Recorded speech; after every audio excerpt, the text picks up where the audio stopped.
আজ তোমাদের সঙ্গে শেয়ার করবো একদম পুরো দোকানের স্টাইলের আলু কাবলি রেসিপি। আগে যখন স্কুলে যেতাম তখন 2 টাকা 5 টাকায় আলু কাবলি কিনতে যেতাম, সেটাতে শুধু আলুই থাকতো, আর কিছু থাকতো না। তাই আজকে নিজের ইচ্ছা মতন সব কিছু দিয়ে আলু কাবলিটা শেয়ার করছি তোমাদের সঙ্গে।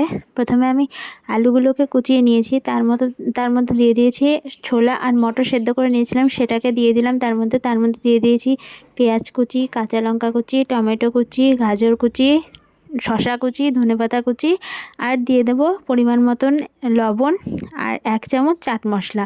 তার মধ্যে দিয়ে দিচ্ছি তেঁতুলের টক। তেঁতুলের পাল্পটাকে আমি আগে থেকে ভিজিয়ে রেখেছিলাম ছাড়িয়ে।